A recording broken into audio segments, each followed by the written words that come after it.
Hi, it's me, Andrew. I'm back, and there are about 7 things I want to show you about the other functions of Zoom. So let's get to it. One is to record meetings. We know that if you can click here, you can record. So if I click this and I record on this computer, right now this is, as you can see, it's recording. You can see that bright flashing red light. So if I stop the recording right now, that will be one file, and you can record as many times as you like. Different files will appear. I find that this is actually quite useful for, especially for summaries. You may not want to take an entire lesson. You might want to say, let me summarize the important things that we just worked on for the past 10 minutes, and you record that, and that becomes a nice video summary for a student to watch. I actually like the student to summarize things for me so that when they go back and watch, it's themselves explaining to themselves what they just learned. So that's pretty useful.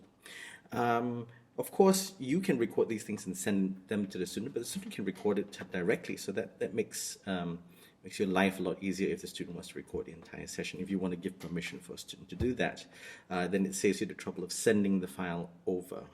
Now, you can do this by pressing Manage Participants. At this moment, it's just me, but obviously when you actually teach a class, there will be other people here. And what will happen is that you can click More, and here, of course, I'm already allowed to record my own presentation, so you don't have that additional function. But if it's another student, an option will appear in this drop-down box, which will say Allow Record.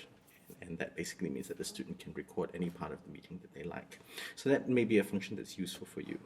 Another thing that is quite useful is the raise hand button, and I've actually not really seen it because I always host a meeting, but it's possible actually that you can click the raise hand button when there's a large class. If a student wants to just get your attention visually, especially if you've muted everybody, then that will appear in that image of that student with the sign of a hand. So that's a useful device to have.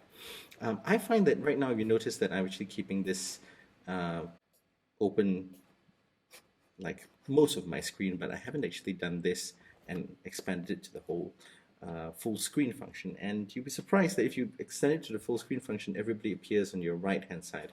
But in a meeting, if you kept it here, that they would appear at the top. And I actually find it to be quite useful to have them here lined up at the top, to see more participants than right down here for some reason. Let's talk a little bit about audio inputs. Over here, you can see that I have more than one possible input. I can use my MacBook Pro microphone, or I could use my Bose headset, which is currently connected to the computer. Some people do ask what happens when they hook up something like a Zoom recorder and they can't get it working. Well, if it doesn't appear here, you may have to go to something like your system preferences on a Mac, and you have to go to sound, and you have to just make sure that this is selected so that it registers at the computer level and not just on the app. For a PC, this would be under your sound settings. And it's important to set that the Zoom recorder functions as your microphone, the input device, but not as your output device, because then it also functions as your speakers, which you don't want it to do. Lastly, I would like to just talk a little bit about the virtual background. We had a glance at this, right? For example, I can put myself here in Dumbledore's office, which is a lot of fun. It's not just fun though. I find that if you want to maintain a certain sense of privacy, you could certainly do this, and it doesn't have to be a fancy background. I find that you can, I haven't tested it yet, but you can actually also use the background for a pedagogical reason. So in this particular case, I want students to remember that vertical accent marks are really important, and I can do it like this. But this is just an experimental process for all of us, and I'm sure we'll all find clever things to do. So here's to our cleverness that's to come as we teach online. All the best.